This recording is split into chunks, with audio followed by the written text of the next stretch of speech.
Good evening, everyone, slash afternoon, morning, wherever you are in the world. It is Steve Lookner with Agenda Free TV. We are here to bring you live coverage of SpaceX Starship Test Flight 8.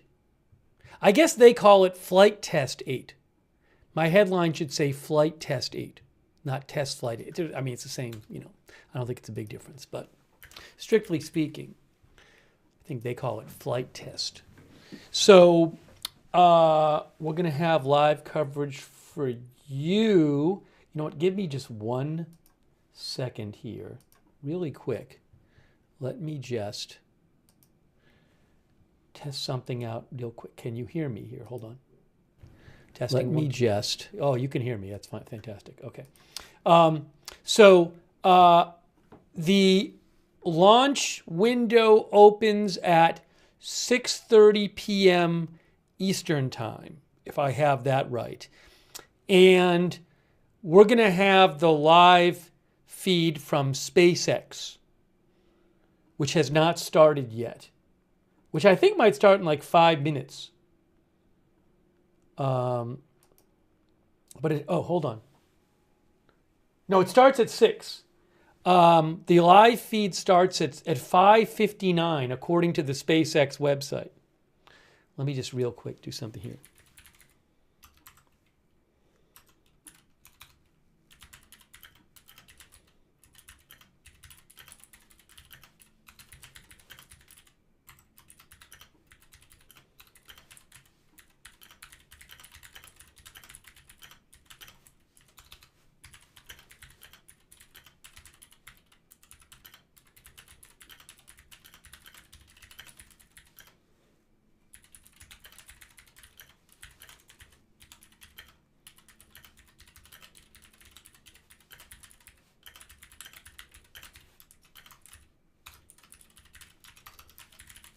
I'm just trying to make sure that we will get the feed as soon as SpaceX starts it. That's the hope, is that we have the feed as soon as they start it. So SpaceX says that their feed is starting at 5:59 p.m. Eastern Time. So if it starts then, hopefully we have it for you then.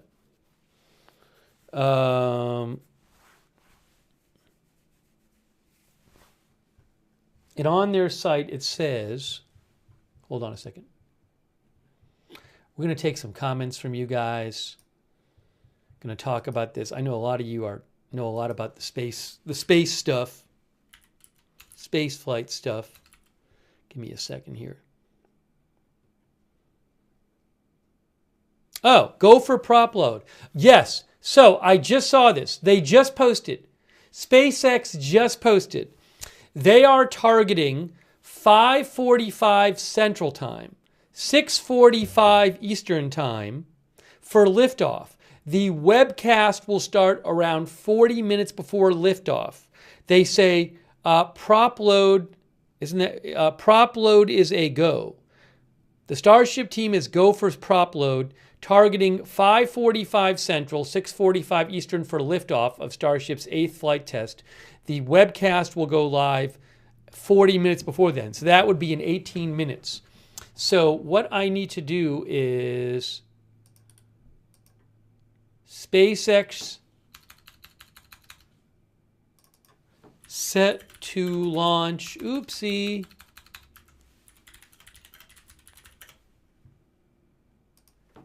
at 6:45 ET.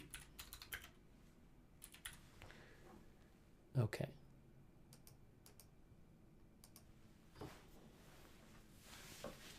That's the latest time.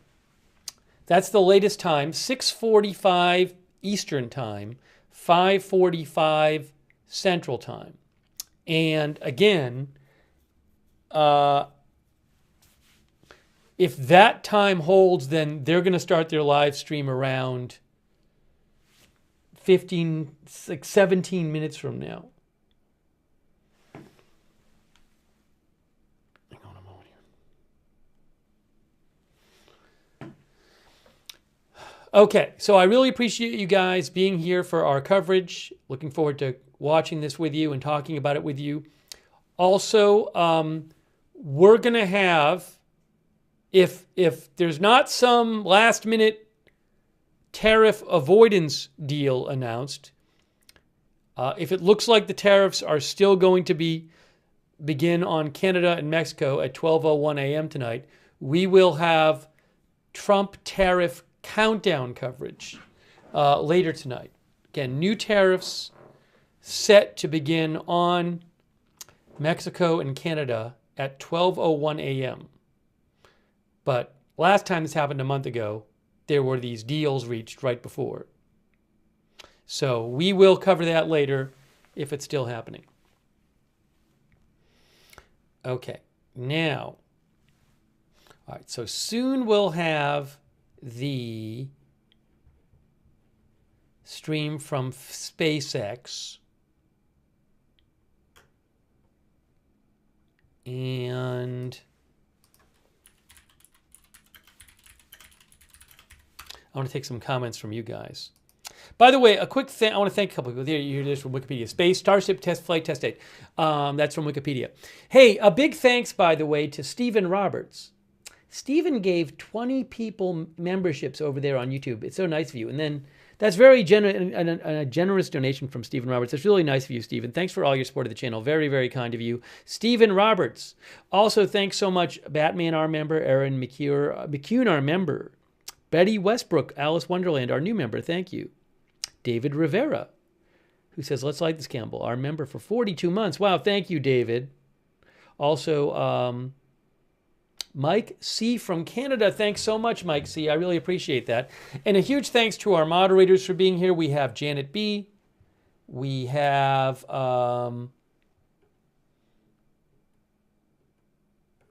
over on YouTube, we have Ruth Krafasi is here. Roberts May Queen, thank you. Beth Mythical. We have Linda Belk, Larry, and Misha on X.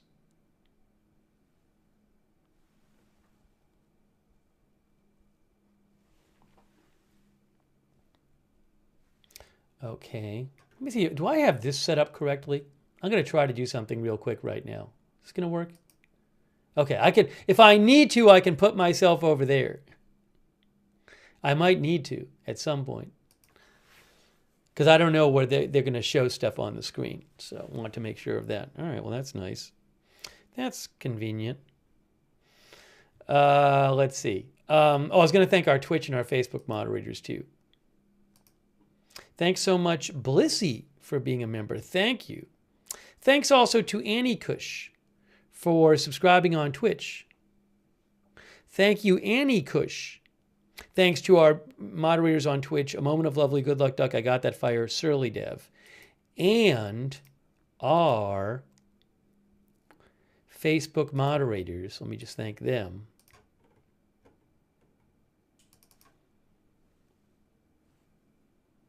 Kay Lowry Body, Margaret Riley, thank you for moderating.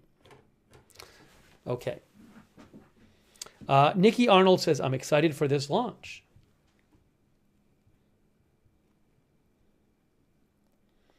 This is at Starbase, right?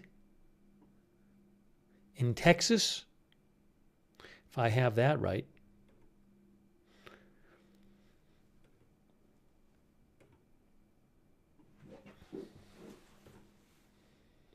Is there a payload on board? So we're going to talk about what's going on. There is like a test payload on board. So this is the Starship has two parts. It's got the hold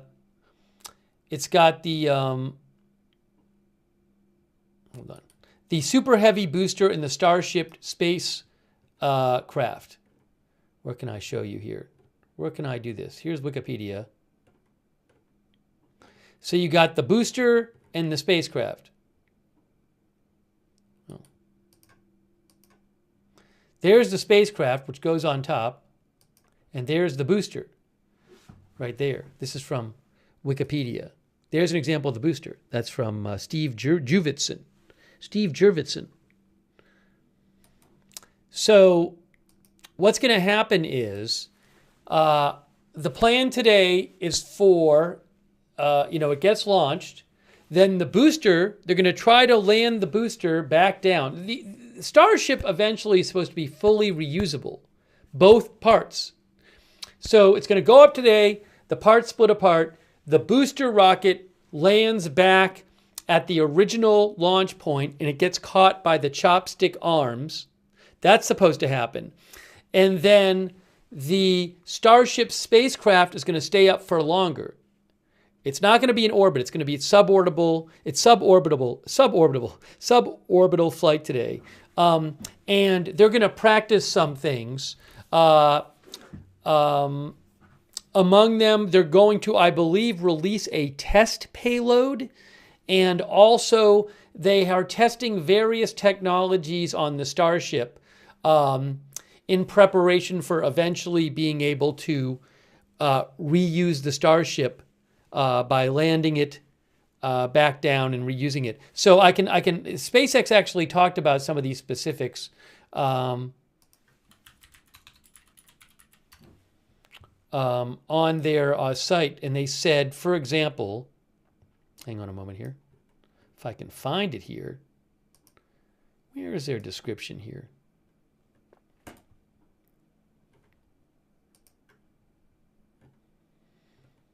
No, I don't believe they're supposed to catch the booster this time, not the spaceship. Yes, this will be a suborbital trajectory. It will be the Starship's first payload deployment and multiple reentry experiments geared towards returning the upper stage to the launch site for catch. But they're not going to attempt that today.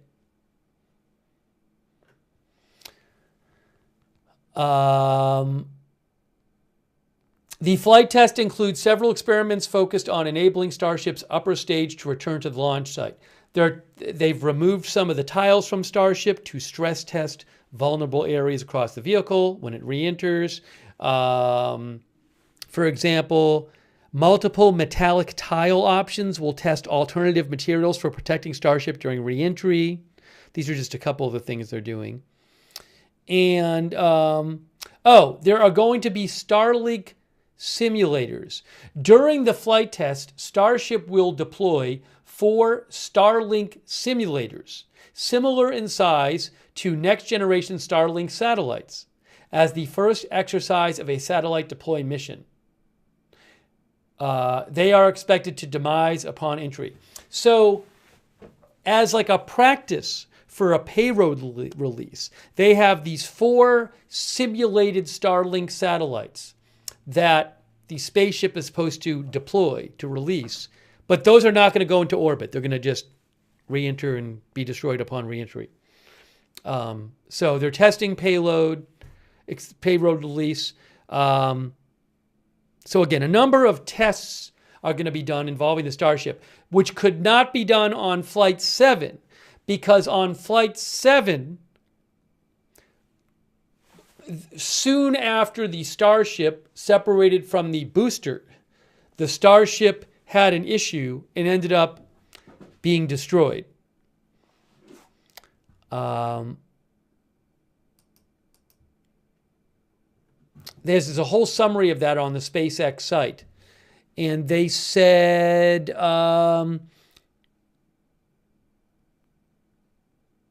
where is it here?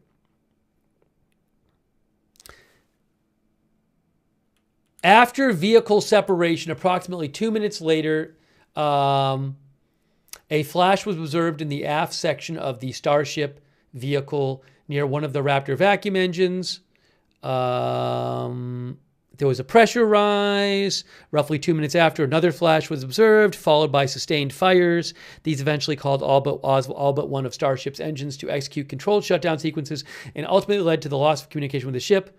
There was no destruct triggered because they lost contact before then. The vehicle broke apart approximately 3 minutes after the loss of contact during descent. But the safety system did trigger autonomously on its own. So breakup occurred due to the safety system triggering autonomously. Anyway, so they didn't really get to do the tests on the Starship after separation with the booster last time, because the Starship blew up basically.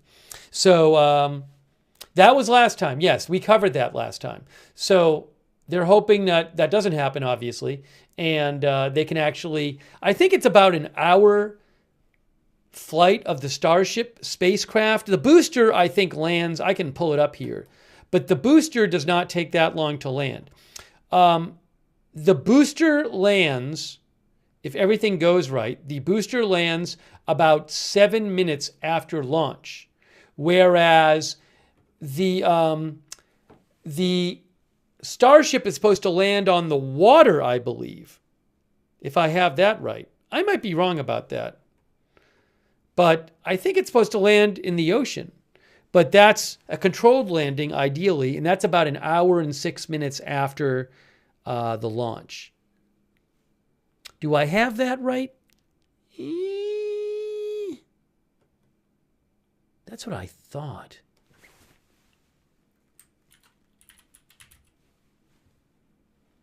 One of our viewers will know. That's what I thought I read. I'm looking at the website right now. I can't find it right now. Oh, I'm sure I can find it, actually.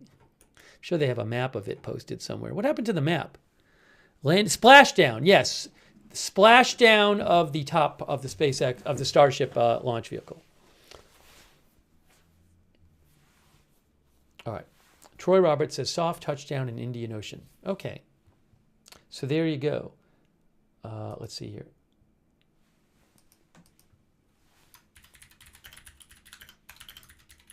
Oops, hold on. Give me 1 second here.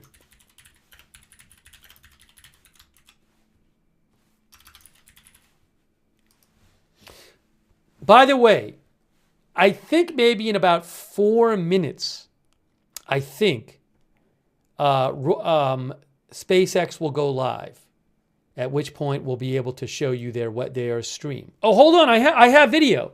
I have some video. 1 moment, please. 1 moment, please. But I need to turn off the music. All right. Hang on, guys. Look what I have for you. Look what I have for you. What I will have for you. What I need to do, if you give me 2 seconds, I'll show you. Let's make this work. Ha-ha. Look, there it is. I also got to put up on the screen something.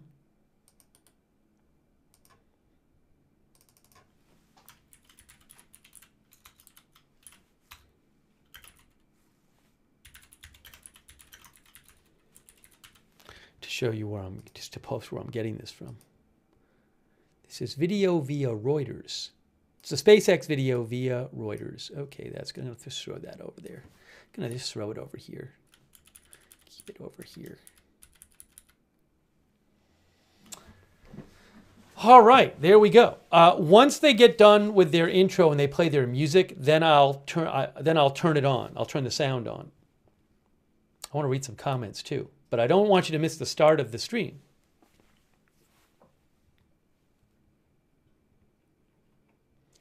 Let me also do a quick adjustment here. Give me a moment. I'll wait to do that.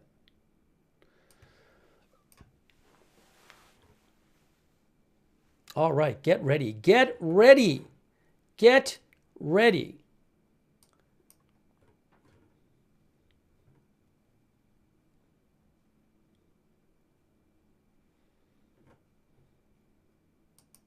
Starship is intended to go to the moon and go to Mars, maybe beyond. Also, to service to Earth.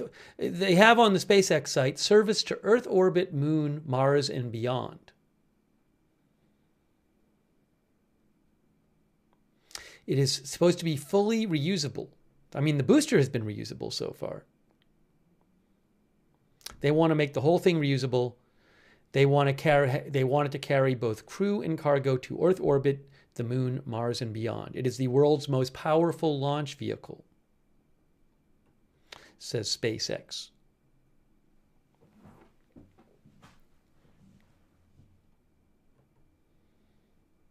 Slayer Tidus says, I am ready. Seth Smith says, huge rocket alert.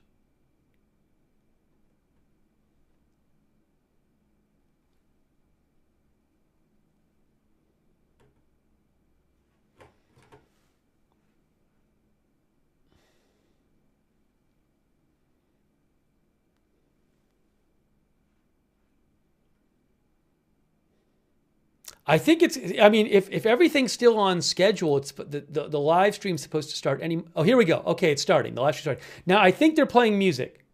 Yeah, I have to wait. I'm going to wait until they stop playing the music. We are here. This is the live SpaceX stream. We're going to be watching it. There's Starship right there. Oh my God, that's what's going to happen eventually. Is they want it to be able to land like that. All right, get ready. I'm going to turn the audio on as soon as their intro music is done. I will get you the audio, but we are just about ready here to check this out.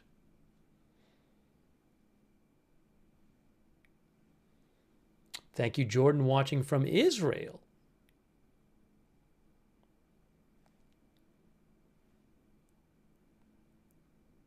There's the booster landing. We're going to see that today if everything goes well.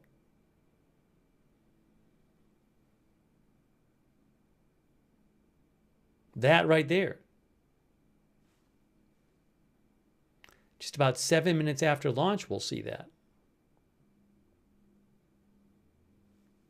All right, hang on. As soon as they start, are they talking yet? There on your screen from Starbase, Texas. It is currently 5:05 p.m. Central Time here, and we are looking forward to tonight's launch of the world's most powerful rocket. I'm Kate Tice, Senior Quality Systems Engineering Manager here at SpaceX. And I'm Dan Hewitt with SpaceX Communications. Welcome to our first ever broadcast from Starbase's new Star Factory building. I've been waiting a while to say that. Super excited. We are just a little over 39 minutes away and counting down to a liftoff at 5:45 p.m. Central Time today. Yeah, and if you were wondering, yes, that is the pad just behind us. Now, just over 1 month ago, we saw the second ever tower catch of the Super Heavy booster there at that pad, and that was also the first ever flight of the next generation of ship, which successfully lit all 6 Raptor engines and flew for several minutes before contact was lost. That's right. We completed our investigation following that mission, made a number of hardware operational changes for today's flight. We're going to detail all of those in just a few minutes. Important to remember, though, progress in a developmental program like this one, it's not always linear. There's no comparison, though, for putting that flight hardware in a flight environment to learn as fast as possible. And as always, primary payload for Starship Flight Test campaign is data. The objectives for today's flight will look very similar to Flight 7. We're planning to deploy simulated Starlink satellites and fly a range of experiments. We've moved a number of tiles from ship. We've removed a number of tiles from the ship for re-entry testing. We will also intentionally be stressing the flaps during re-entry so we can test the limits of ship before we get ready to attempt future ship catches. So lots of new testing happening today, and as always, excitement is definitely guaranteed. And just checking on things at the pad real quick as we're under 38 minutes away. We are tracking to 5:45 p.m. Central Time liftoff. We've got a window all the way to 6:30 p.m. We have started prop load. You'll start to see those frost lines building up on both Super Heavy and Starship. We're not tracking any technical issues, any range issues, any weather issues from a launch at that 5:45 p.m. mark. So we are loading prop on the vehicles, looking good for a launch in just a little over 37 minutes. Now, let's meet today's vehicle on the pad. It's the world's biggest rocket, Starship. Yeah, you see it there on your screen, but to get an even better sense of how big Starship is, let's start with the average size human, which is about 2 meters high, or a little over 6 feet. Towering over our human is the length of the Millennium Falcon, which comes in at 35 meters. Our Falcon 9 rocket, which is has the payload fairing attached, is double the height of the Millennium Falcon at 70 meters, and twice nearly the size of that is the fully stacked Starship, just over 123 meters tall. The ship is about 52 meters tall, and the Super Heavy booster alone stands at about 71 meters. So it's pretty big. And we do have plans to make the ship and booster even taller in the future, if you can imagine. And Starship itself features two major parts. We've got ship, that's the fully reusable upper stage powered by 6 Raptor engines. And then we have the super heavy booster that's fully reusable first stage with 33 of those Raptor engines powering it. Super Heavy, the most powerful rocket ever flown. It's designed to launch, return, refuel, launch again with 0 refurb. And to make all of that happen, we also have Stage 0. That's everything else you see around it that enables Starship to fly. The tower, the orbital launch mount, quick disconnects, prop farm, everything. Stage 0 is also just as critical to achieving that rapid reuse as Starship itself. Back on the rocket, the ship features 6 Raptors, 3 of them for sea-level engines and 3 for vacuum engines. Raptor Vacuum, or RVAC, is a similar design to the Raptor engine, but features a larger exhaust section and a larger expansion nozzle to maximize the engine's efficiency in space. It's also designed for vertical takeoff and landing on any hard surface, useful for when you're taking off from a place like Mars that's still waiting for its first launch tower. And that ship is outfitted with 4 flaps that are used to control the vehicle's attitude during subsonic flight and to enable a precision landing. The 2 upper ones are right here. And then to achieve full reusability, the ship has to survive entry not just once, but multiple times every single time we send it up and bring it back. It does that with its heat shield, which we iterate on every single flight as we're just building towards a heat shield that requires no refurbishment. The one today, it's still composed of those thousands of hexagonal ceramic tiles, and they're designed to insulate the vehicle during that atmospheric reentry where some of those temperatures spike up as high as about 2,600 degrees Fahrenheit. That's one of the real big things we're still rapidly Hey guys, really quick, I just want to cut in a second. I know that the countdown clock is for the moment cut off on the top left. Reuters is going to fix that. So it's getting fixed. Give it a moment, and we will be able to see the countdown clock. Right now, it's at 34 minutes. The 6:45 p.m. right now is the estimated launch time. But shortly, Reuters has mentioned to me, they are fixing it, and we will be able to see the countdown clock shortly. But just so you know, I have the launch time on the screen right there, and I'll keep you posted. But they told me any moment now it'll be fixed. So I'm sorry about that temporary issue. On Flight 2, thanks to lessons that we learned on Flight 1. Several of the improvements and upgrades made for today's flight will unlock our ability to fly longer missions, something that we'll want to start doing, as we start doing orbital flights around Earth, and of course, eventually to Mars. And ship definitely had a lot of lessons learned on Flight 7, but Super Heavy Booster put on one hell of a show for our second ever return to launch site and catch. Marked our first reflight of hardware, shout out Engine 314, and it brought us a lot closer to full reuse. For more on that, get ready, Internet. We're going to be joined now by our buddy Chris out in Hawthorne. How's it going, Chris? And thank you, Dan, and I couldn't agree more. Raptor 134 definitely started us down that path toward rapid reusability for the Raptor engines, and who knows, maybe we'll see it again. Stay tuned. Welcome everyone to Hawthorne, California. As you can hear, excitement is building as we count down to Starship's 8th flight test. Behind me, you can see one of our mission control rooms where engineers here in Hawthorne are assisting our flight control teams in Starbase, keeping an eye on various systems like Starship's avionics and, of course, those powerful Raptor engines that have quite a workout ahead of them today. Now, the Raptor engines you'll see and definitely hear today were manufactured right here in Hawthorne, California. And the engines on today's flight are all Raptor 2 engines, which is the same design we've been using for Starship's flight tests to date. And that includes all of the engines that have powered the 2 Super Heavy boosters back to Starbase for catch and recovery by Mechazilla. But here at SpaceX, we like to continuously improve our designs by eliminating the parts we don't need. We call this applying the algorithm, and that helps us simplify designs and drives us toward rapid, reliable reuse. And that's just what we're doing with our Raptor engines, like you can see here on your screen. I love this family photo of the Raptors because it really shows you the unprecedented step forward in rocket design that Raptor 3 is. And you can really tell that we applied the algorithm here, questioning the requirements for the engine, finding the parts we didn't need, and then optimizing for manufacturability and reuse. Now, one of the cool things about Raptor 3 is that it eliminates the large and heavy engine heat shields, which means that when we move from the Raptor 2 to the Raptor 3 engines on Starship, each Raptor 3 engine is going to save us about 1.1 metric tons of mass, and that's a lot of mass when you multiply that by 39 or more engines. So Raptor 3 will help us increase Starship's efficiency, and as well as the amount of mass that Starship is able to deliver to space. And I got to say, personally, it's really exciting to be looking at the engine that will make life multiplanetary, beginning with Mars. But before we get to Mars, we still have a lot of important and critical development work to do, and it's flight tests like today's that help us do just that. So as we get ready for Flight 8, let's take a look back at last month's Flight 7.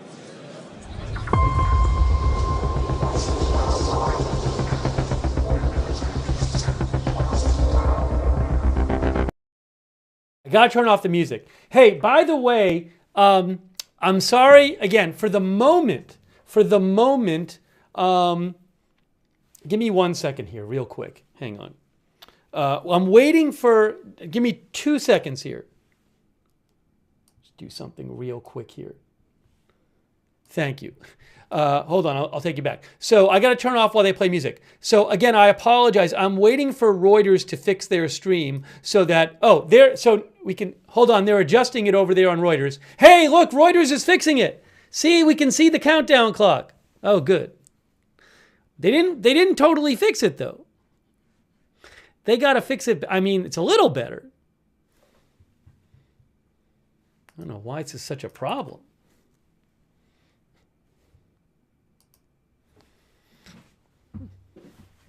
Anyways, they still have music playing. Let's see.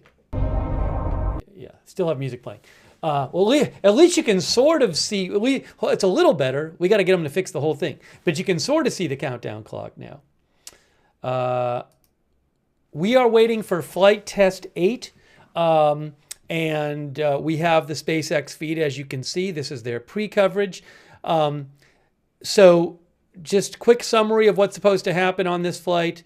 It is suborbital. It's not, nothing's going to be orbiting the Earth, but the Starship has two parts. There's the booster, which is right there on the screen, and that booster, shortly after launch, will separate from the Starship spacecraft, and it'll land itself, as you can see is happening on the screen. This is a demo, and it's going to get caught by the chopstick arms. So that's going to happen about 6-7 minutes after launch. What you're seeing now is going to happen today, if everything goes well. See, there you go. That's what we're going to be seeing. And then meanwhile, while this is happening, the Starship spacecraft is going to be still going, and it's going to be still flying, and the Starship spacecraft is going to be testing a payload release.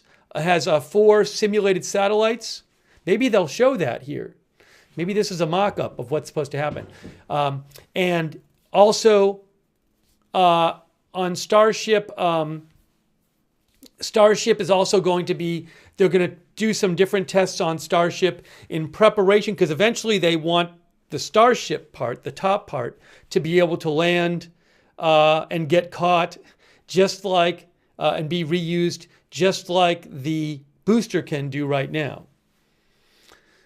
And it's about an hour and 6-minute total test flight if they get through everything. But the booster comes back and it gets caught in like 7 minutes. The rest of the flight is for the next hour is just the Starship flying. And the Starship is supposed to make a controlled landing on the water. Okay. Oh, they fixed it. Hey, they fixed, Reuters fixed the framing so we can see the countdown clock now. Great job. I'm glad they fixed it.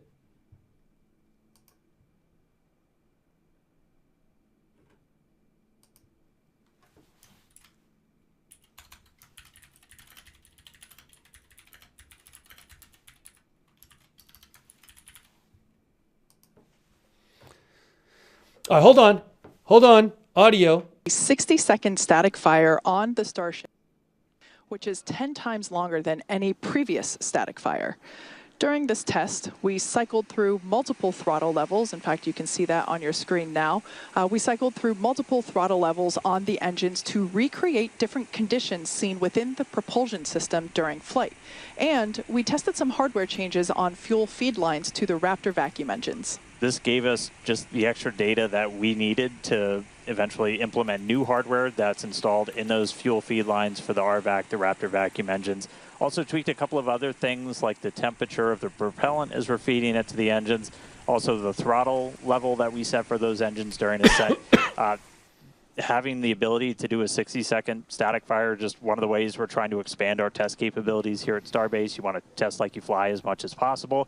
That just helps us to iterate even faster. Yeah, exactly. The fuel feed lines to the Raptor vacuum engines, which are unique to this upgraded version of SHIP, look like large straws running through the oxygen tank. Today's vehicle has one of the hardware configurations we tested in that extended static fire because it showed it was able to minimize the harmonic response and lower its amplitude or strength. We also took another look at where those fires broke out, specifically in what we call the attic. That's an unpressurized space between just the bottom of the ship's liquid oxygen tank and the top of those engine heat shields. Fires in that space resulted in a loss of vehicle back on Flight 2 and also on Flight 7. So we took some steps to make it more resilient to leaks in the future. To do that, we added a pretty hefty purge system. It's going to use gaseous nitrogen. It's pretty similar to the CO2, the carbon dioxide system we use on booster.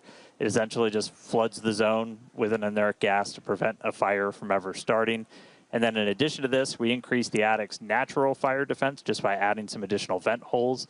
That helps to keep the attic pressure as close to just vacuum as humanly possible as Starship flies into space. And for the next generation of SHIP, we're running the algorithm. We're going to try and do the next best possible thing and delete some of the unnecessary space. So that ship will be using Raptor 3 engines. Hey guys, I want to take some of your comments here while I have a second. So sorry to interrupt, but let me take a few comments from you guys as we get close to this launch. 24 minutes and 40 seconds. Brendan Bruman says, this is awesome. Let's see here. How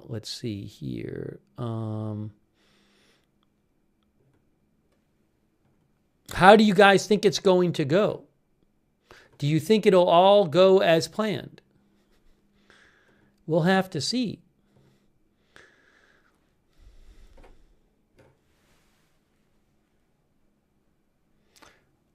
On whether it will catch today or not. Somebody wanted a poll on whether the booster will successfully be caught today.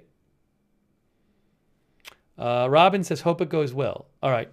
Will booster be successfully caught today? I'll do a poll and let you guys vote on it. Second stage will continue to go on its way. The booster will make a flip and come back here to the launch tower just behind Dan and I for hopefully what we will see the third ever booster catch. Meanwhile, this is what's going on today. This is the test flight. Gets into its suborbital place in space. We're going to have a test satellite deploy. Pew pew. Starlink's firing out. And then we're also going to do a Raptor relighting one of those sea-level engines before we get to ship re-entry. Troubleshoot by the state machine. And the ship will continue through, make its entry phase that lasts for a few minutes. Is the countdown holding? Countdown holding? Countdown holding? Did they just say countdown hold? Is that what I heard? Is that what I heard? And if some comms did just go out, we heard that an operator hold got in, so they are troubleshooting one issue. As we continue to move through prop load, we'll get some more details on what caused the hold. And if we start to reset to a new T0. We are still loading prop on the vehicle, so essentially putting that hold in means that if we get through everything and we hit that T-minus 40-second mark, we'll hold there and wait to clear the issue if we haven't cleared it at some point in the next 20 minutes. Yeah, for those that are unfamiliar, that T-minus 40-second period is an opportunity to troubleshoot, unlike our Falcon timeline. So we do have a little bit of leeway. Yeah. Continuing on with today's plan, that ship will be making a soft splashdown in the Indian Ocean, as we have seen before. We are launching at 5:45 p.m. Today. This evening launch will allow us to have daytime views of the ship as it makes its splashdown. So, yeah, good news. It's it's a lot on ship's plate, but we're still hyper-focused on finding all of those real-world limits of Starship. We want to be able to prepare to return ship to launch site and catch it. A lot of these recent upgrades are just made to enable that to actually happen. Flight 7 premiered a huge block of upgrades to the upper stage to add more capability to Starship. And with Flight 8 today, we're hoping to get through a full flight. Starting us off, the forward flaps got a redesign. They shrunk in size and shifted toward the top of the vehicle and away from the heat shield. And that will significantly reduce their exposure to reentry heating. Also, by making Starship 2 meters taller, we added about 25% more propellant volume, along with propulsion upgrades such as vacuum jacketing of the feed lines, new fuel feed line system for Raptor vacuum engines, and an improved propulsion avionics module. Yeah, ship got a little bit taller. That extra prop's going to allow us to fly those longer missions. We're not planning on stretching it a whole lot more beyond this in future ones, but then, you know, once we're flying the next version a lot, it'll be going. Just like the previous flight, a lot of tiles have been purposely removed. As again, we're trying to stress test all of the vulnerable areas, call this the missing tile test. Those tiles are removed in strategic locations all across the vehicle, including critical areas like those tanks and over the flap seals, as we use this flight to just really push those boundaries. In addition to that, we have some metallic tiles, again, that are being tested, including one on the right of this animation that has some active cooling built in. The vehicle's avionics also underwent a complete redesign with things like 4 upgraded Starlink terminals, combining Starlink, global navigation, and RF communications. Hey, really quick, can I say a couple quick thank yous? Thank you to Miss Pac-Man 1974. Thanks to Kristen, our member. Thank you to TK for 37 months. Thank you, Kristen. Thank you, TK, for your support. Caroline Brookfield, PZ Papa Zulu for the gift memberships. Ken Lance, Brad, Blissy, and David Rivera, and also, hang on a moment here, Lady Snickers over there on Twitch. Thanks for subscribing. I don't know how big a deal when they said that hold thing they just talked about 10 minutes ago. I have no idea how big a deal that is and whether there's a significant chance this won't launch or it'll be really delayed. I don't know. So I'm going to try to find some stuff out here. Feel free to comment in the chat. I just do not know. They are similar in size to our next generation Starlink satellites. With unparalleled payload capacity and full reusability, Starship will be able to deploy our more advanced V3 Starlink satellites, which will revolutionize global connectivity with Starlink all over again. Each one of those Starlink V3 launches on a Starship is going to add about 60 terabits of capacity to the Starlink network. To give you some context, that's about 20 times the capacity of what we're adding with every V2 mini launch on a Falcon 9 right now. That's going to help us expand Starlink's network, expand its impact in the coming years as we expand that access to high-speed internet all around the world and eventually beyond.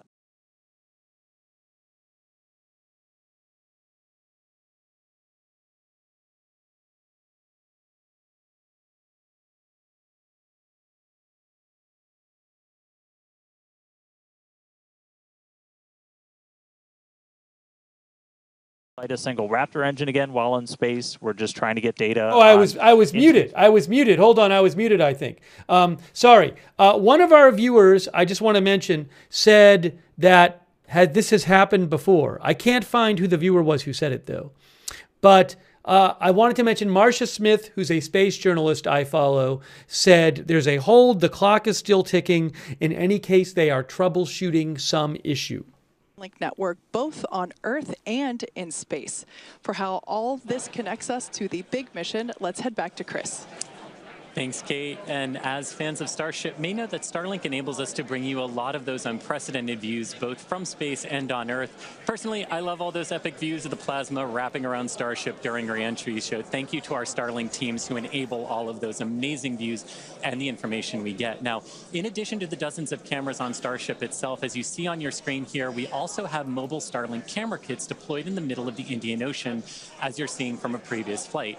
Starlink also allows us to connect our aerial cinematography units on the ground at Starbase and at other strategic camera spots around Texas and the world. And that's all part of how it comes together to help us tell the incredible story of Starship both on and off the planet. So thanks to Starlink, Starship is now capable of streaming more than 120 megabits per second of real-time high-definition video and telemetry through every phase of flight.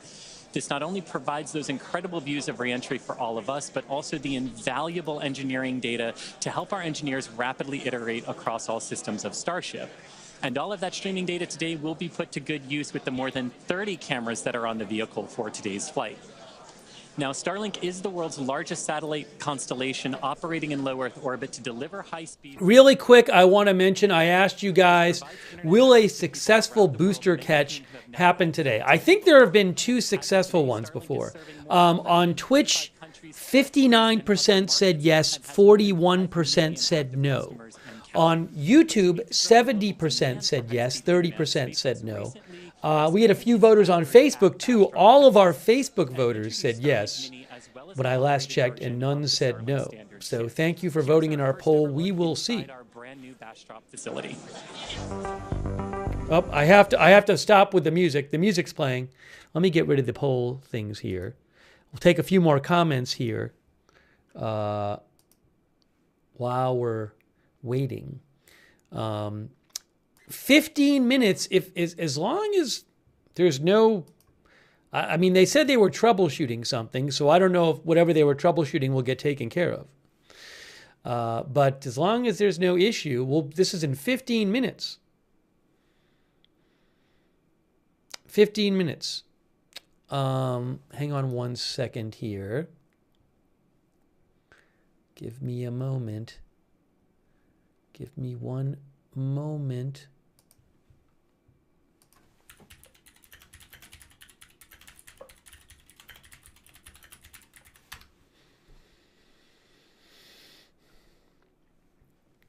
Today's launch, I believe, is at Starbase facility in Boca Chica Beach, Texas. Let's see. This is a not manned flight. This is an unmanned flight. This is a test flight.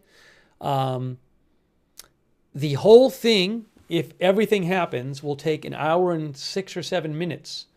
The booster will be caught, if that happens successfully, about 7 minutes into the flight. The rest of the flight is the Starship. The Starship is supposed to eventually make a controlled landing in the ocean.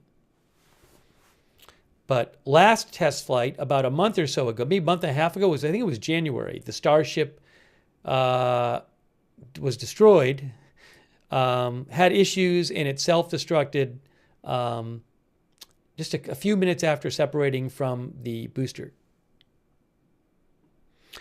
Danny Wood thinks the space shuttle was a cooler machine, but these modern rockets are amazing to watch. As soon as this little segment ends with the music, I'll go back to the SpaceX audio. I want to read a few more comments too from you guys while I have a chance. Sleazy Easy says, Starlink internet is amazing on airlines, so much faster than before. I love it. I've never tried Starlink internet on airlines. To do all of these amazing things, you've probably seen some changes recently around Starbase. Coming online this year is the second tower at Starbase, and this tower has redesigned chopsticks and is built to accommodate the next generation of Starship and Super Heavy. It will have a redesigned launch mount and flame diverter system built to be rapidly reusable and hardy enough to withstand hundreds of launches at a time. Now, over at the production site down the road, we're also building a new integration and refurbishment facility called Gigabay. And Gigabay, as the name implies, will allow us to process more Starships at the same time over our current megabays. But Gigabay isn't just for Texas. If that weren't exciting enough, we're also further expanding Starship operations into Florida, bringing production and launch capabilities to the Space Coast. As Starship flight testing, development, and launch cadence continues to pick up pace at Starbase in Texas, over in Florida, we're building a Gigabay as well. Gigabay will stand 380 feet tall and will provide about 46.5 million cubic feet of interior processing space and about 815,000 square feet of workspace. Now, as environmental impact statements continue for potential Starship launches and flights from both Launch Complex 39A at Kennedy Space Center and Launch Complex 37 at Cape Canaveral Space Force Station, we plan to complete the Starship launch pad at Pad 39A this year.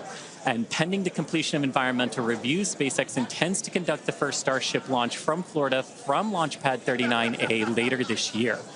Now, we're also interested in enabling Starship launches from Slick 37. And as part of this process, SpaceX has been given a limited right of entry for Pad 37 to conduct further due diligence at the site in order to move forward with the environmental impact study that's being led by the Department of the Air Force. Ultimately, we will have production, integration, refurbishment, and launch facilities in both Florida and Texas, driving the needed flight rate for Starship to help make humanity a multiplanetary civilization. And Kate, I could talk about this stuff for literally hours on end, but we've got a Starship to launch today. So how are things looking? We've got a Starship to launch. 11 minutes. 11 minutes. It's pretty cool that we're getting close to go time. Quick update on range and weather. For the range, the area around the pad has been well cleared. This includes the land, air, and sea space. So all is clear on the range front. That also applies to over in the Indian Ocean. The sea and airspace has been cleared as well for ships re-entry. Once again, we are making a soft splashdown in the Indian Ocean. So just the buoy cams are out there, and we'll get some great videos once again. Weather, we have a 35% chance of violating the weather the weather constraints for launch today. So it's not perfect, but it's not bad. 35% chance. So awesome. We can see the tower here. We're 2 miles away from the launch pad, but visibility around the greater area might be a little challenging. Yeah. In terms of the vehicle itself, so right now you can see we're almost done loading prop on ship, almost done on booster. If you tuned in and heard earlier, we did hear talk about a flight controller hold going in. So just a reminder, all that means is we wouldn't be able to pass that T-minus 40-second mark. They're literally talking about it right now on the loops that they think they've got the problem figured out. It was an issue on the booster where we think we will be clear by about the T-minus 2-minute mark, and we will be able to move right through that T-minus 40, hopefully. Okay. So prop load continuing. We're not holding or anything yet, and we're expecting that issue to clear before we get to that T-minus 40 mark. This morning, though, we did all of the usual checkouts, aligned the navigation systems, did all of our booster and ship tank purges, got them ready for prop load, chilled down the pad, which you can see all the cryo right now. Chilling. Things are pretty chilly out there. Prop load's been going. We just did a flap check out. We also do a wiggle check out on the chopstick arms as well. Wow. We are going to continue loading prop for about another 6 minutes. We're going to close ship at about 3 minutes, 20 seconds before launch. Booster just about 30 seconds later. So we've had at least one issue that we're still working in the background, expecting that to clear before we hit that kind of that hold gate at T-minus 40 seconds, and looking good. Yeah, so bottom line, things are looking good for liftoff here in just under 9 minutes. We're now at, looks like 8 minutes and 49 seconds. So everything's looking green so far. Yeah. Didn't they say 35% chance that the weather wouldn't work? Starbase. I'm one of just a couple thousand people who work here. Soon to be the newest city in Texas at Starbase, and we're the largest employer in the area. We're always hiring, so visit spacex.com/careers, see all the openings. It's where the future is being built, and it's a future we can all be pretty excited about. So yeah, come work here. Anyway, back to our regularly scheduled program. Let's launch a rocket. All right, so we're coming up to 8 minutes until liftoff. As we mentioned before, flight controllers are already on console. They're located in our Ad Astra Launch Control Center, about 6 miles away from the pad. But they will soon be moving here with us to Star Factory. So a lot of excitement around that, certainly growing. Yeah, and again, general status check. We're continuing to progress. We're under 8 minutes away. We're tracking an issue with booster. We're expecting that to clear. Still looking good for launch. Speaking of booster, let's talk about catching one. Absolutely. The tower's 2 giant robotic arms that lift and stack Starship on. Again, I think they said there was a 35% chance the weather wasn't going to cooperate, which it's like a 1/3. So we'll have to see what happens with that, if anything. Exactly. Hopefully not. Following liftoff and after the 2 stages separate in flight, Super Heavy will return to the launch site, the same exact launch site that it lifted off from, reignite its engines to slow the vehicle down. Here we see playback from a previous booster catch. I believe that was our first booster catch. The vehicle will slow down, tower arms will come out and catch the booster.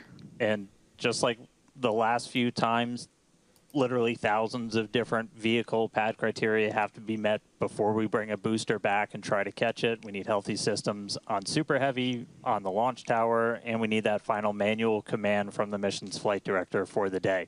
If that command isn't sent before we finish the boost back burn, or if any of those automated health checks kick us out, the booster defaults to a trajectory, takes it to a landing burn and a soft splashdown in the Gulf. Yeah, we have said it multiple times before, but it still holds true today. We accept no compromises when it comes to ensuring the safety of the public and our team, and the return will only take place if the conditions are right, and there are many of them. So there's a chance that we may not get to catch the booster today. Yeah, and one aspect of the return and the catch of that booster is the audible sonic boom in the area around the return location. That happens as the booster's slowing down from supersonic speeds. It's similar to sonic booms that were heard during the return and landing of NASA's space shuttle for anyone that was in Florida for those. Only 6 minutes, guys, about 6 minutes. Returning from space and are one of the hallmarks of reusable systems like our Falcon 9 and Falcon Heavy vehicles. The general impact to those in the surrounding area of a sonic boom is basically a brief thunder-like noise. And I've heard sonic booms before, but I got to experience my first in-person Starship sonic boom on Flight 7, and I can confirm it's pretty fun to experience. Uh-oh, here we go, get ready. How loud is this gonna be?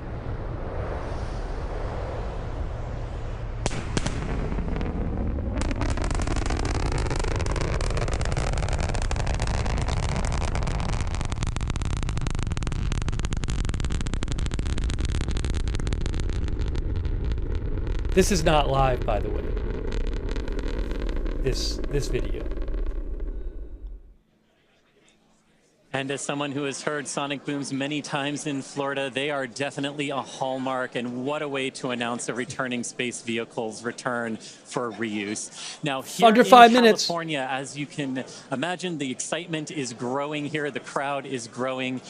Kate mentioned our flight controllers in Ad Astra in Texas. Here in Hawthorne, we also have controllers on console in Mission Control, helping those teams in Texas monitor Starship's various systems, including the avionics and those 39 Raptor engines that were built right here in Hawthorne. Now, with 4 minutes, 30 seconds to go, Dan and Kate, how are we looking for a launch today? How are we looking? Uh-oh. So we are still looking good. We're just about fully topped out on propellant on both vehicles. The closeout's going to be coming up in about a minute on ship, and then about 30 seconds later on the booster. We are still hearing chatter in the background about the booster issue that we're tracking. We may still be able to pass the hold, but if we need to hold it T-minus 40 seconds, we have several minutes that we can hang out there and work to just kind of troubleshoot those final issues before we get the go. Once we're fully loaded on prop, which is coming up soon, we've got just shy of 11 million pounds of liquid oxygen, liquid methane on both of those stages. And then once we're done, we're going to see that we're going to hear the ground lines do what's called pushback. So all of that propellant gets pushed out of those lines back to the tanks, clearing the pad for launch. I don't know if this is happening on time. The guidance system will perform a final alignment. The automated flight safety system will be armed, and thrust vector control, or TVC, checkouts will be performed. As we said, if we do need to hold, it would come at that T-minus 40-second mark. That is the point in the countdown where we can pause to wait for final checkouts or pressurization, or if we need to continue to work through that issue. So once we pass through that T-minus 40-second mark, a number of things are going to happen quite quickly. The ground spin and ignition systems come up to flight pressure. The ship's going to go on to internal power. And after that, the quick disconnect, or QD, arm lockout is removed in preparation for retraction shortly after T0. And as we once we do pass that T-minus 40 seconds, we still have the ability to recycle the count under certain conditions back to that T-minus 40 seconds and hold there to assess what happened and if we can proceed again to T0. But that's only what's going to happen? Did they get the booster issue fixed or what? We have no idea. Just about 2.5 minutes away.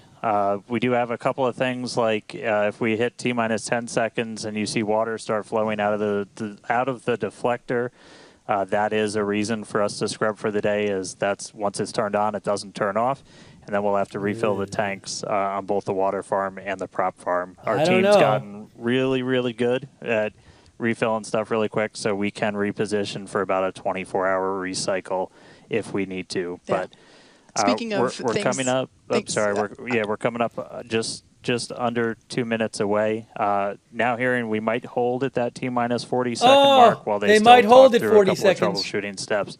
But again, if we hold there, we can hold there for several minutes, even with all prop fully loaded on the vehicle, before we can release the hold and decide to move forward.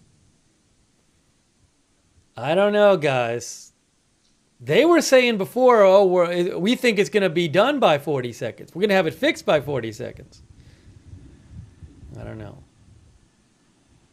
I mean, I hope it launches. All right, less than a minute and a half away. Again, keep your eye on the clock. Look for T-minus 40. We may hold there. It's not a rocket launch unless you're talking nonstop in the background until right before you lift off. Once again, if we hold at T-minus 40 seconds, we have an opportunity to hold there for several minutes. This is unique to Starship. We don't have this ability on Falcon. What's happening in 40 seconds? Get ready. We have 12 seconds till 40 seconds. Seconds away. We did just here. We are going to hold at T-minus 40. So hold at T-minus 40. When we hit T-minus 40 as they finish troubleshooting, and then we'll let you know as soon as we start hearing more. And if when that clock's gonna start rolling. So holding at T-minus 40. As the team's talking in the background, still troubleshooting. And we can hang out here for a couple of minutes.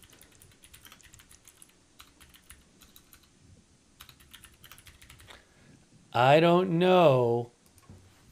They said, I think they're gonna have it fixed. We cleared the issue on the booster. We're now holding for a late breaking issue with ship. So they're talking through that right now. What? They fixed the booster? Things that we've gotten really good at. Is it a different issue? It's incredible to think that we just stacked this vehicle earlier this morning, and we're already, through prop load. Prop load's pretty much complete and ready to go. It's a very slimmed down timeline. Yeah, this by far will be our fastest. We stacked the thing for the first time ever with these vehicles less than 24 hours ago. We really want to get to a point where we can, fly rapidly, fly as quickly as possible. And so this is definitely a case to try and push that forward. No wet dress or anything like that with these vehicles. Absolutely. And should this booster come back for a successful landing, you were talking about the rapid part of rapid reusability. This booster may fly on a future Starship flight if we're able to catch it and bring it back online. So for those of you that have just recently joined us, we have paused at T-minus 40 seconds just to assess and work through a problem that popped up in the countdown, and we are holding here as the teams troubleshoot it. We believe that we have put in a solution and we will be able to proceed, but we have some chatter on some nets indicating that we're just holding here for a few more seconds. They think they're going to proceed? This is a great opportunity for the teams. This is unique on Starship. We don't have this ability on Falcon to hold here, partially because there's just so much propellant that it takes longer as a whole for it to cool down with that amount of volume that we have compared to the Falcon vehicle. But this T-minus 40 second hold is pretty cool because basically everything that would have been a scrub is actually just an opportunity to hold here and work through it. Or I should say many things, not everything.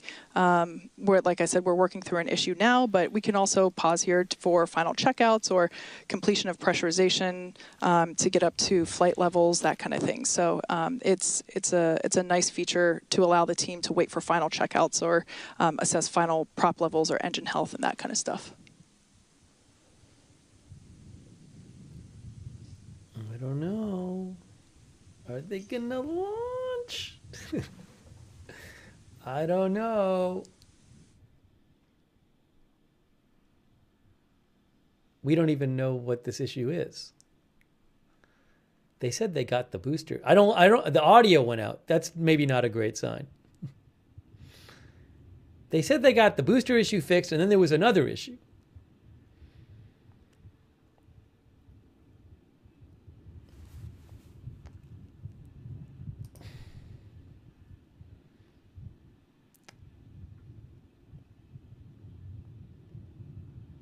There's nothing, SpaceX has not said it's a scrub yet, so. Remember, they said there was a 35% chance that the weather wouldn't allow it to launch.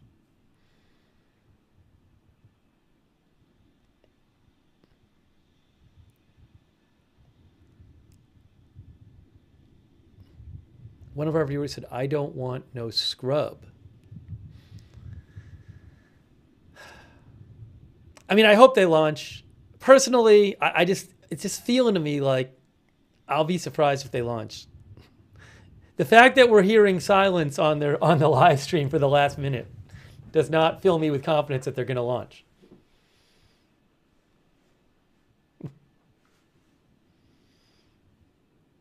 But man, look, I hope they do.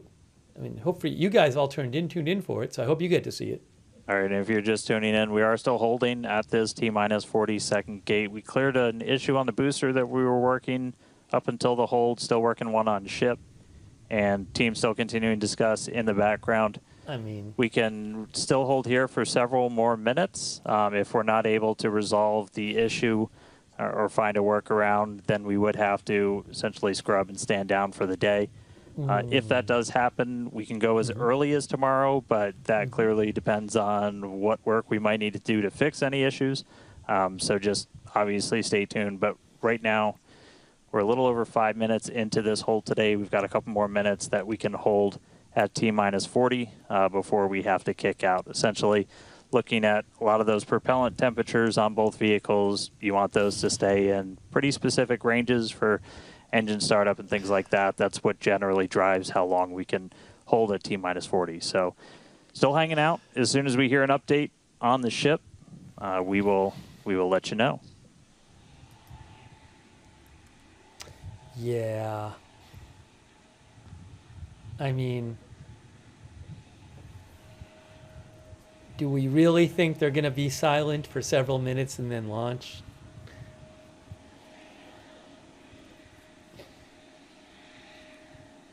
It's starting to sound like we might have a decision real soon. I would hope so.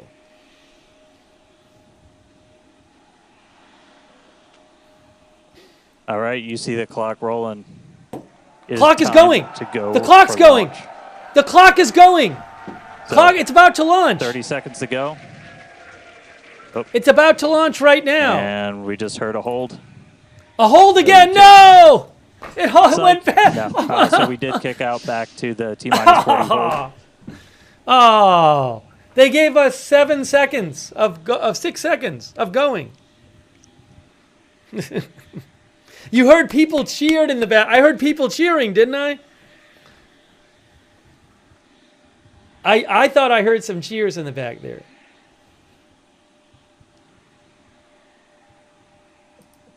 One of our viewers said classic rug pull.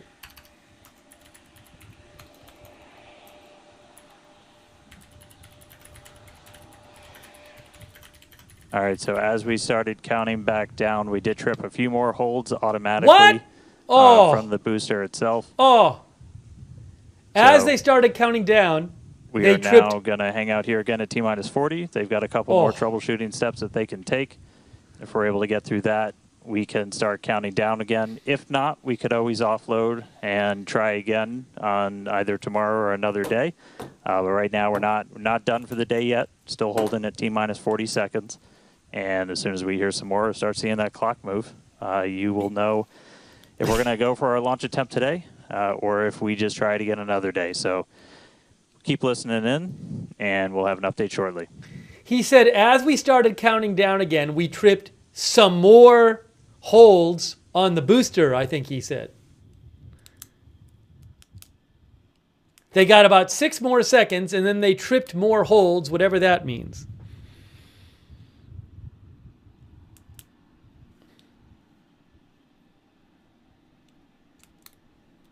Dayton thinks 3rd time's the charm.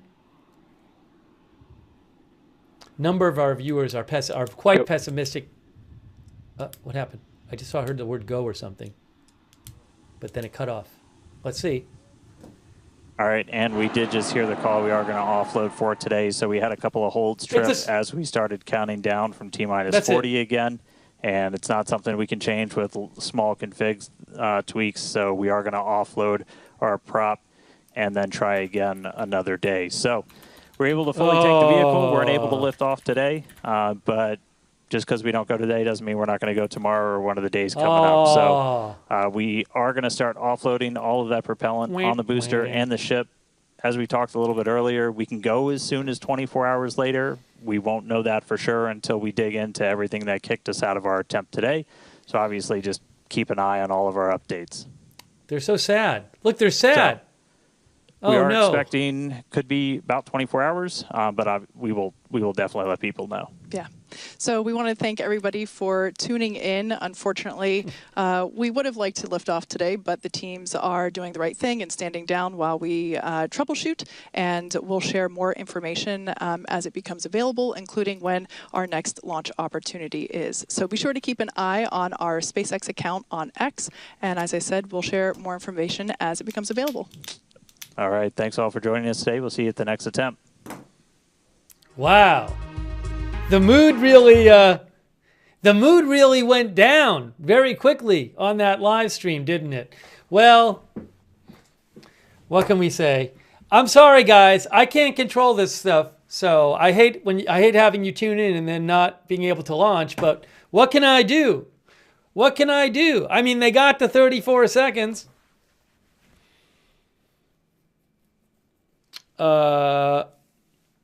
Yeah, I wanted to see it launch too. I mean, we don't know when it's going to happen. We don't even know what the problem was. We don't know what the problem was. I don't know. When they kept saying, you know, that hold happened and they're like, oh, we're hearing that they should be able to fix things before it gets down to 40 seconds. I don't know. Yeah, Cher C says, better than having a disaster. Some of our viewers think Elon isn't happy. I don't know. I have no idea. I mean, I don't know what the problem was, you know. So there might have been multiple problems. We just don't know. By the way, thanks to Robert Ian for your support. Robert says, will Starship launch before tariffs? Well, tariffs, we're going to be covering this tonight as long as they're still happening. We're going to have tariff coverage. The tariffs on Canada and Mexico are supposed to kick in at 12:01 a.m. This launch, the soonest it would happen is in a day. So thank you also, Logan Miller and X-Monarch for being a member. Thanks, Logan, for your support. Dances with Wolves. And Lolly Lollipop. And Jeff Peff. And we do not know when the launch will be. SpaceX posted on their social media saying, standing down from today's flight test attempt, Starship team is determining the next best available opportunity to fly. That's what they said. What we're going to do is, hold on a second here. I'll take a few comments, but we're planning on covering we're doing a tariff countdown stream tonight, a little later. Oh, hold on a second. I just saw an update here. B&O News is saying Fox is reporting that the U.S. pauses all military aid to Ukraine. Yes. Quick update for you here. Lucas Tomlinson of Fox News reports the United States is pausing all U.S. military aid to Ukraine until President Trump determines the Ukrainians show a commitment to good faith peace negotiations, a senior Trump official tells Fox News. This is not permanent termination of aid, it is a pause, the official emphasized. The orders are going out right now. The official said this is in response to Ukrainian President Zelensky's conduct over the past week. Oh my gosh. Wow. Wow. That's a different topic. No, that's not old news. It is not old news. That just happened. It is just being reported right now. That is new.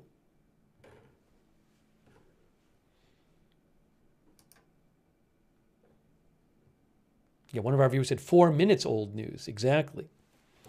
So, well, here's what we're going to do. Here's what we're going to do. I'm going to wrap up this live stream. And we're definitely going to have a tariff stream if the tariffs are still happening. Do we come on and do another live stream? I'm not sure. I have to look into that news. Possibly. But I got to look into it. So let me wrap up this stream, okay? We can also talk about that on the tariff stream. But let me wrap up this stream, all right? Because this was the SpaceX stream. So I really appreciate you guys being here. Let's do a quick wrap up. I really appreciate you being here. We'll cover, I assume we'll cover, unless there's other big news, the next launch attempt, okay? So subscribe, follow the channel, Agenda Free TV. We cover all kinds of live breaking news without an agenda. Follow me. We're coming back on later tonight, definitely to cover the tariffs. Maybe some other stuff, I'm not sure, but definitely for the tariffs, as long as there's no tariff deal. Follow me on X at Lookner for breaking news updates. And again, I really appreciate you being here. Sorry that we couldn't actually show the launch because there was no launch. Hopefully next time we can. I hope you join us in our coverage tonight. And by the way, thank you to Udon Ball for your support. Thank you, Udon Ball. Yeah, I'm not sure about that. I saw that Nord Stream thing. That was Financial Times had claimed that there was some kind of plan going on from one of Putin's associates was trying to work with some people in the U.S. about having Nord Stream 2 come back, but we don't know that for sure. So I'll keep an eye on that. Thank you, Udon Ball, for your support. Let me wrap this up so I can check out the news and eventually come back on. And huge thanks to our moderators for being here. You are so awesome. Janet B, Beth Mythical, BZ, Ruth Krafasi over there on YouTube. Thank you. Linda Balglary, Misha on X. Thank you. A Moment of Lovely, Bashing Girl, Good Luck Duck, LB Prairie Dawn, Matthew Kohai 3, McBritches, Surly Dev. I got that fire on Twitch. Thank you. Oh, also thanks on Twitch to Lady Snickers for subscribing. I appreciate that. And also our Facebook moderators. Oops. Give me a second. I'll thank them. Kay